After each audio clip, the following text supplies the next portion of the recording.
mimpi Firaun. Setelah lewat 2 tahun lamanya, bermimpilah Firaun bahwa ia berdiri di tepi sungai Nil.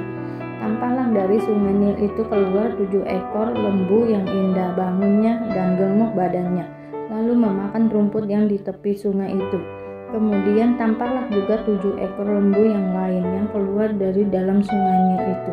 Buruk bangunnya dan kurus badannya, lalu berdiri di samping lembu-lembu yang tadi di tepi sungai itu. Lembu-lembu yang buruk bangunnya dan kurus badannya itu memakan ke-7 ekor lembu yang indah bangunnya dan gemuk itu. Lalu terjagalah Firaun. Setelah itu tertidur pula lah ia dan bermimpi kedua kalinya. Tampak timbul dari satu tangkai 7 bulir gandum yang bernas dan baik, tetapi kemudian tampaklah juga tumbuh 7 bulir gandum yang kurus dan layu oleh angin timur. Bulir yang kurus itu menelan ke-7 bulir yang bernas dan berisi tadi. Lalu berjagalah Firaun, agaknya ia bermimpi. Pada waktu pagi gelisahlah hatinya, lalu disuruhnyalah memanggil semua ahli yang semua orang berilmu di Mesir. Firaun menceritakan mimpinya kepada mereka, tetapi seorang pun tidak ada yang dapat mengartikannya kepada. Lalu berkatalah kepala juru minuman kepada Firaun, "Hari ini aku merasa perlu menyebutkan kesalahanku yang dahulu." Waktu itu tuanku Firaun murka kepada pegawai-pegawainya dan menahan aku dalam rumah penggawal istana beserta dengan kepala juru roti. Pada satu malam juga kami bermimpi, aku dan kepala juru roti itu masing-masing mempunyai mimpi dengan arti sendiri. Bersama-sama dengan kami ada di sana seorang muda Ibrani, hamba kepala pengawal istana itu. Kami menceritakan mimpi kami kepadanya, lalu diartikannya kepada kami mimpi kami masing-masing, dan seperti yang diartikannya itu kepada kami. Demikianlah pula terjadi, aku dikembalikan ke dalam pangkatku, dan kepala juru roti itu digantung. Kemudian Firaun menyuruh memanggil Yusuf. Segeralah ia dikeluarkan dari tutupan. Ia bercukur dan berganti pakaian, lalu pergi menghadap Firaun.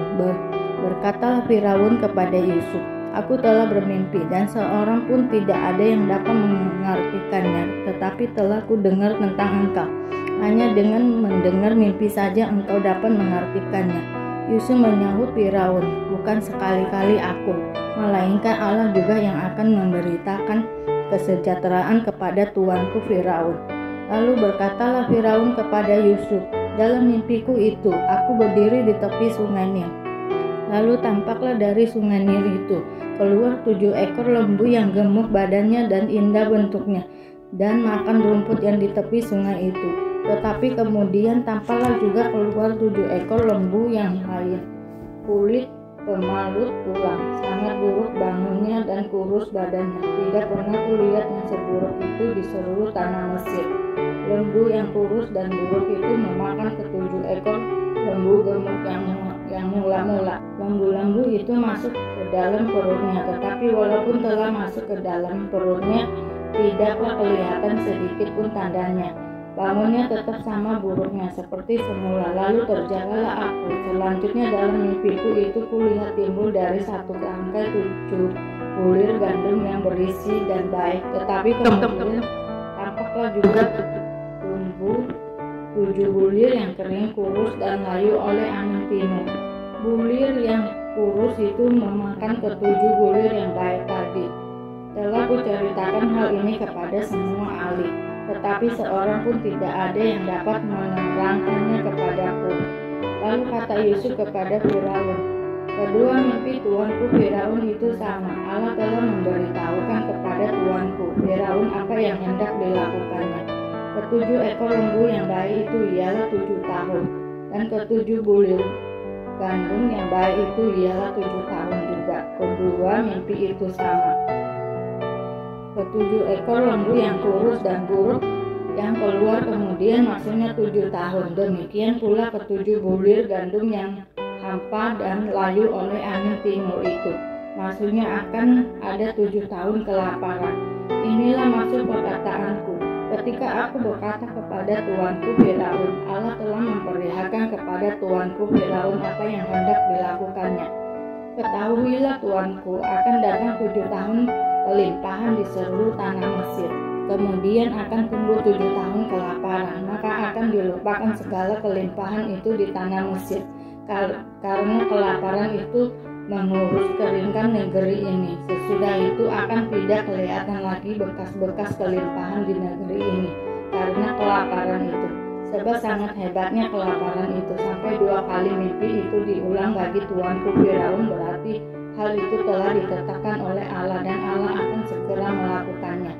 Oleh sebab itu, baiklah tuanku Firaun mencari seorang yang berakal budi dan bijaksana dan mengangkatnya menjadi kuasa atas tanah Mesir. Baiklah juga tuanku Firaun berbuat begini, yakni menempatkan penilik-penilik atas negeri ini. Dan dalam ke-7 tahun kelimpahan itu memungut 1/5 dari hasil tanah Mesir. Mereka harus mengumpulkan segala bahan makanan dalam tahun-tahun baik yang akan datang ini, dan di bawah kuasa tuanku Firaun menimbun gandum di kota-kota sebagai bahan makanan serta menyimpannya. Demikianlah segala bahan makanan itu menjadi persediaan untuk negeri ini dalam ke-7 tahun kelaparan yang akan terjadi di tanah Mesir, supaya negeri ini jangan binasa karena kelaparan itu. Yusuf di Mesir sebagai penguasa. Usul itu dipandang baik oleh Firaun dan oleh semua pegawai. Lalu berkatalah Firaun kepada para pegawainya, "Mungkinkah kita mendapat orang seperti ini, seorang yang penuh dengan roh Allah?" Kata Firaun kepada Yusuf, "Oleh karena Allah telah memberitahukan semuanya ini kepadamu, tidaklah ada orang yang demikian berakal budi dan bijaksana seperti engkau. Engkaulah menjadi kuasa atas istanaku, dan kepada perintahmu seluruh rakyatku akan taat. Hanya tata inilah kelebihanku daripadamu." Selanjutnya Firaun berkata kepada Yusuf, "Dengan ini aku melantik engkau menjadi kuasa atas seluruh tanah Mesir." Sesudah itu Firaun menanggalkan cincin meterainya dari jari dan mengenakannya pada jari Yusuf. Dipakaikannya kepada Yusuf pakaian daripada kain halus dan digantungnya kalung emas pada lehernya. Lalu Firaun menyuruh menaikkan Yusuf dalam keretanya yang kedua, dan berserulah orang di hadapan Yusuf, "Hormat!" Demikianlah Yusuf dilantik oleh Firaun menjadi kuasa atas seluruh tanah Mesir. Berkatalah Firaun kepada Yusuf, "Akulah Firaun, tetapi dengan tidak setahumu, seorang pun tidak boleh bergerak di seluruh tanah Mesir."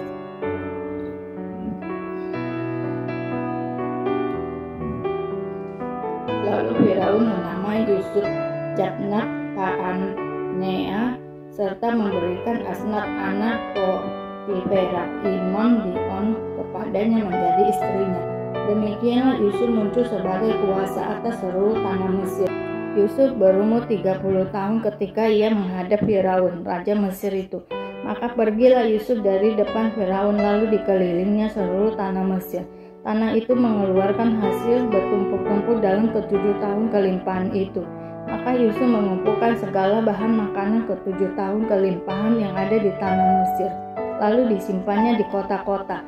Hasil daerah sekitar tiap-tiap kota disimpan di dalam kota itu. Demikianlah Yusuf menimbun gandum seperti pasir di laut, sangat banyak sehingga orang berhenti menghitungnya karena memang tidak terhitung.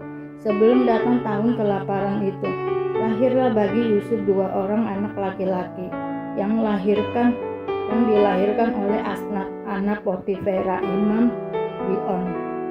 Yusuf memberi nama Manasye kepada anak sulungnya itu, sebab katanya, "Allah telah membuat aku lupa sama sekali kepada kesukaranku dan kepada rumah bapakku."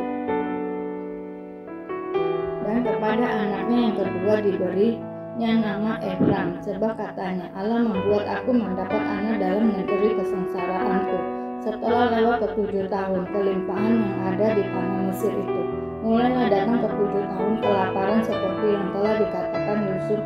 Dalam segala negeri ada kelaparan, tetapi di seluruh negeri Mesir ada roti. Ketika seluruh negeri Mesir menderita kelaparan dan rakyat berteriak meminta roti kepada Firaun, berkatalah Firaun kepada semua orang Mesir, Pergilah kepada Yusuf, perbuatlah apa yang akan dikatakannya kepadamu. Kelaparan itu merajalela di seluruh bumi. Maka Yusuf membuka segala lumbung dan menjual gandum kepada orang Mesir, sebab makin hebat kelaparan itu di tanah Mesir. Juga dari seluruh bumi datanglah orang ke Mesir untuk membeli gandum dari Yusuf, sebab hebat kelaparan itu di seluruh bumi. Saudara-saudara Yusuf pergi ke Mesir. Setelah Yakub mendapat kabar bahwa ada gandum di Mesir, berkatalah ia kepada anak-anaknya, "Mengapa kamu berpandang-pandangan saja?" Lagi katanya, "Telah ku dengar bahwa ada gandum di Mesir. Pergilah ke sana dan belilah gandum di sana untuk kita, supaya kita tetap hidup dan jangan mati." Lalu pergilah 10 orang saudara Yusuf untuk membeli gandum di Mesir. Tetapi Yakub tidak membiarkan Benyamin adik Yusuf pergi bersama-sama dengan saudara-saudaranya, sebab pikirnya, jangan-jangan dia ditimpa kecelakaan nanti. Jadi di antara orang yang datang membeli gandum, terdapatlah juga anak-anak Israel, sebab ada kelaparan di tanah Kanaan. Sementara itu Yusuf telah menjadi mangku bumi di negeri itu. Dialah yang menjual gandum kepada seluruh rakyat negeri itu. Jadi ketika saudara-saudara Yusuf datang kepadanya, lah mereka menghadap dan sujud dengan mukanya sampai ke tanah. Ketika Yusuf melihat saudara-saudaranya, segeralah mereka dikenalnya, tetapi dia berlaku seolah-olah ia seorang asing kepada mereka. Ia menenggol mereka dengan membentak, katanya, "Dari mana kamu?" Jawab mereka, "Dari tanah Kanaan untuk membeli bahan makanan." Memang Yusuf mengenal saudara-saudaranya itu, tetapi dia tidak dikenal mereka. Lalu teringatlah Yusuf akan mimpi-mimpinya tentang mereka. Berkatalah ia kepada mereka, "Kamu ini pengintai, kamu datang untuk melihat-lihat di mana negeri ini tidak dijaga." Tetapi jawab mereka, "Tidak, tuanku, hanyalah untuk membeli bahan makanan hamba-hambamu ini datang. Kami ini sekalian anak dari satu ayah. Kami ini orang jujur, hamba-hambamu ini bukanlah pengintai." Tetapi ia berkata kepada mereka, "Tidak, kamu datang untuk melihat-lihat di mana negeri ini tidak dijaga." Lalu jawab mereka, "Hamba-hambamu ini 12 orang, kami bersaudara, anak dari satu ayah di tanah Kanaan, tetapi yang bungsu sekarang ada pada ayah kami, dan seorang sudah tidak ada lagi." Lalu kata Yusuf kepada mereka, "Sudahlah, seperti telah kukatakan kepadamu tadi, kamu ini pengintai. Dalam hal ini juga kamu harus diuji demi hidup Firaun. Kamu tidak akan pergi dari sini jika saudaramu yang bungsu itu tidak datang kemari. Suruhlah seorang daripadamu untuk menjemput adikmu itu. Tetapi kamu ini harus tinggal terkurung di sini. Dengan demikian perkataanmu dapat diuji, apakah benar. Dan jika tidak demi hidup Firaun, sungguh-sungguhlah kamu ini pengintai." Dan dimasukkannya mereka bersama-sama ke dalam tahanan 3 hari lamanya. Pada hari yang ketiga, berkatalah Yusuf kepada mereka, "Buatlah begini, maka kamu akan tetap hidup. Aku takut akan Allah. Jika kamu orang jujur, biarkanlah dari kamu bersaudara tinggal seorang terkurung dalam rumah tahanan. Tetapi pergilah kamu, bawalah gandum untuk meredakan lapar seisi rumahmu. Tetapi saudaramu yang bungsu itu haruslah kamu bawa kepadaku, supaya perkataanmu itu ternyata benar dan kamu jangan mati." Demikianlah diperbuat mereka. Mereka berkata seorang kepada yang lain, "Betul-betullah kita menanggung akibat dosa kita terhadap adik kita itu. Bukankah kita melihat bagaimana sesak hatinya ketika ia memohon belas kasihan kepada kita? Tetapi kita tidak mendengarkan permohonannya, itulah sebabnya kesesakan ini menimpa kita." Lalu Ruben menjawab mereka, "Bukankah dahulu kukatakan kepadamu, jangan kamu berbuat dosa terhadap anak itu? Tetapi kamu tidak mendengarkan perkataanku. Sekarang darahnya dituntut daripada kita." Tetapi mereka tidak tahu bahwa Yusuf mengerti perkataan mereka, sebab mereka memakai seorang juru bahasa. Maka Yusuf mengundurkan diri dari mereka lalu menangis. Kemudian ia kembali kepada mereka dan berkata-kata dengan mereka. Ia mengambil Simeon dari antara mereka, lalu disuruhlah belenggu di depan mata mereka.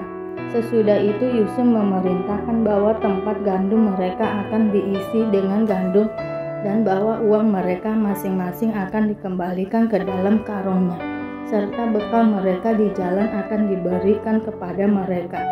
Demikianlah dilakukan oleh kepada mereka itu. Sesudah itu mereka pun memungut gandum ke atas keledai mereka, lalu berangkat dari situ. Ketika seorang membuka karungnya untuk memberi makan keledai di tempat bermalam, dilihatnya lah uangnya ada di dalam mulut karungnya. Katanya kepada saudara-saudaranya, "Uangku dikembalikan, lihat ada dalam karungku." Lalu hati mereka menjadi tawar dan mereka berpandang-pandangan dengan gemetar serta berkata, "Apakah juga yang diperbuat Allah terhadap kita ketika mereka sampai kepada Yakub ayah mereka di tanah Kanaan? Mereka menceritakan segala sesuatu yang dialaminya," katanya. Orang itu, yakni yang menjadi tuan atas negeri itu, telah menegur kami dengan membentak dan memperlakukan kami sebagai pengintar di negeri itu. Tetapi kata kami kepadanya, "Kami orang jujur, kami bukan pengintai. Kami 12 orang bersaudara, anak-anak ayah kami. Seorang sudah tidak ada lagi, dan yang bungsu ada sekarang pada ayah kami di tanah Kanaan." Lalu kata orang itu, yakni yang menjadi tuan atas negeri itu, kepada kami, "Dari hal ini aku akan tahu apakah kamu orang jujur. Dari kamu bersaudara haruslah kamu tinggalkan seorang padaku. Kemudian bawalah gandum untuk meredakan lapar seisi rumahmu dan pergilah. Lalu bawalah kepadaku saudaramu yang bungsu itu, maka aku akan tahu bahwa kamu bukan pengintai, tetapi orang jujur, dan aku akan mengembalikan saudaramu itu kepadamu, dan bolehlah kamu menjalani negeri ini dengan bebas."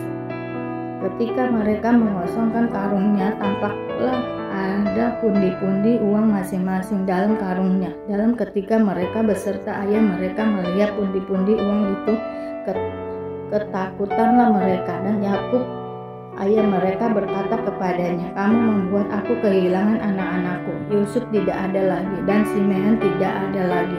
Sekarang Benyamin pun hendak kamu bawa juga. Aku inilah yang menanggung segala-galanya itu." Lalu berkatalah Ruben kepada ayahnya, "Kedua anakku laki-laki boleh engkau bunuh. Jika ia tidak kubawa kepadamu, serahkanlah dia ke dalam tanganku, maka dia akan kubawa kembali kepadamu." Tetapi jawabnya, "Anakku itu tidak akan pergi ke sana bersama-sama dengan kamu, sebab akannya telah mati dan hanya dialah yang tinggal. Jika dia ditimpa kecelakaan di jalan yang akan kamu tempuh, maka tentulah kamu akan menyebabkan aku yang ubanan ini turun ke dunia orang mati karena duka cita." Perumpamaan tentang perjamuan kawin. Lalu Yesus berbicara pula dalam perumpamaan kepada mereka, "Hal kerajaan sorga seumpama seorang raja yang mengadakan perjamuan kawin untuk anaknya. Ia menyuruh hamba-hambanya memanggil orang-orang yang telah diundang ke perjamuan kawin itu. Tetapi orang-orang itu tidak mau datang. Ia menyuruh pula hamba-hambanya lain, pesannya, 'Katakanlah kepada orang-orang yang diundang itu, sesungguhnya hidangan telah kusediakan, lembu-lembu jantan dan ternak piaraku telah disembelih, semuanya telah tersedia. Datanglah ke perjamuan kawin ini.' Tetapi orang-orang yang diundang itu tidak menindakkannya. Ada yang pergi ke ladangnya, ada yang pergi mengurus usahanya, dan yang lain menangkap hamba-hambanya itu, menyiksanya dan membunuhnya. Maka murkalah raja itu, lalu menyuruh pasukan ke sana untuk membinasakan pembunuh-pembunuh itu dan membakar kota mereka. Sesudah itu ia berkata kepada hamba-hambanya, 'Perjamuan kawin telah tersedia, tetapi orang-orang yang diundang tadi tidak layak untuk itu. Sebab itu pergilah ke persimpangan-persimpangan jalan dan undanglah setiap orang yang kamu jumpai di sana ke perjamuan kawin itu.' Maka pergilah hamba-hamba itu dan mereka mengumpulkan semua orang yang dijumpainya di jalan-jalan, orang-orang yang jahat dan orang-orang baik, sehingga penuhlah ruangan perjamuan kawin itu dengan tamu. Ketika raja itu masuk untuk bertemu dengan tamu-tamu itu, ia melihat seorang yang tidak berpakaian pesta. Ia berkata kepadanya, 'Hai saudara, bagaimana engkau masuk kemari dengan tidak mengenakan pakaian pesta?" Tetapi orang itu diam saja. Lalu kata raja itu kepada hamba-hambanya, "Ikatlah kaki dan tangannya dan campakkanlah orang itu ke dalam kegelapan yang paling gelap. Di sanalah akan terdapat ratap dan kertak gigi. Sebab banyak yang dipanggil, tetapi sedikit yang dipilih." Tentang membayar pajak kepada kaisar. Kemudian pergilah orang-orang Farisi, mereka berunding bagaimana mereka dapat menjerat Yesus dengan sesuatu pertanyaan. Mereka menyuruh murid-murid mereka bersama-sama. Orang-orang Herodian bertanya kepadanya, "Guru, kami tahu engkau adalah seorang yang jujur dan dengan jujur mengajar jalan Allah dan engkau tidak takut kepada siapapun juga, sebab engkau tidak mencari muka. Katakanlah kepada kami pendapatmu, apakah diperbolehkan membayar pajak kepada kaisar atau tidak?" Tetapi Yesus mengetahui kejahatan hati mereka itu lalu berkata, "Mengapa kamu mencobai aku, hai orang-orang munafik? Tunjukkanlah kepadaku mata uang untuk pajak itu." Mereka membawa suatu dinar kepadanya. Maka ia bertanya kepada mereka, "Gambar dan tulisan siapakah ini?" Jawab mereka, "Gambar dan tulisan Kaisar." Lalu kata Yesus kepada mereka, "Berikanlah kepada Kaisar apa yang wajib kamu berikan kepada Kaisar, dan kepada Allah apa yang wajib kamu berikan kepada Allah." Mendengar itu heranlah mereka dan meninggalkan Yesus lalu pergi. Terima kasih Bapak, untuk hari ini kami bisa membaca Alkitab. Mari kita doa. Bapa kami yang ada di surga, dikuduskanlah namamu, datanglah kerajaanmu, jadilah kehendakmu di bumi seperti di surga.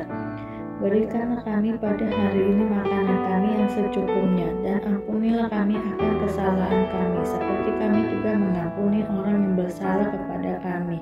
Dan janganlah membawa kami ke dalam pencobaan, tetapi lepaskanlah kami daripada yang jahat, karena Engkaulah yang mempunyai kerajaan dan kuasa dan kemuliaan sampai selama-lamanya. Terima kasih Bapa. Kami selalu bersyukur atas apapun Tuhan berikan hidup kami. Engkau tidak pernah meninggalkan kami ya Bapa. Hidup kami akan senantiasa berkecukupan di dalam-Mu. Di dalam nama Tuhan Yesus, kami berdoa dan mengucap syukur. Amin, amin, amin. Tuhan Yesus memberkati.